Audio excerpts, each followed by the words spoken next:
पहाड़ी गांव में अब ठंड अपने पूरे जोर पर थी। चारों तरफ बर्फ की सफ़ेद चादर बिछ चुकी थी और हवा सीधा हड्डियों तक चुभ रही थी।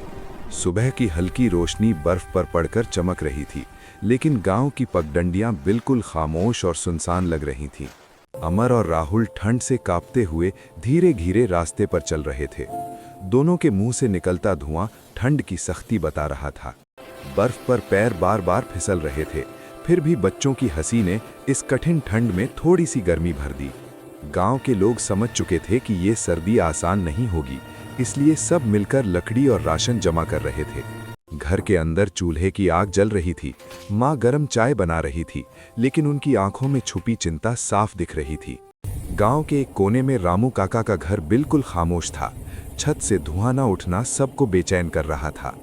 जब रामू काका के घर से कोई हलचल नहीं दिखी, तो गांव वालों ने बिना देर किए टॉर्च लेकर उस तरफ चलना शुरू कर दिया।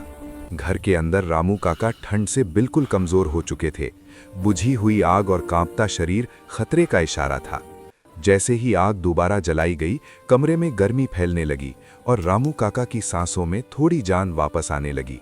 अगली सुबह गांव के सब लोग इकट्ठा हुए और ये फैसला हुआ कि इस ठंड में कोई भी आदमी अकेला नहीं छोड़ा जाएगा।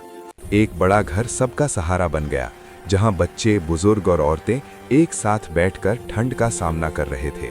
छोटे छोटे हाथों ने भी लकड़ी उठाकर मदद की और ये दिखा दिया कि इंसानियत उम्र नहीं देखती। रात को अचानक भयंकर बर्फीली आंधी आ गई।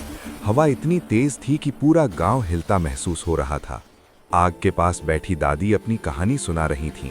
उनकी आवाज में ऐसी गर्मी थी जो ठंड को भी कम कर रही थी।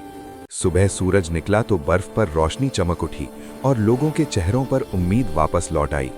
रामू काका लाठी के सहारे बाहर आए और उन्होंने महसूस किया कि उन्हें जिंदा सिर्फ आग नहीं बल्कि लोगों का साथ रखा।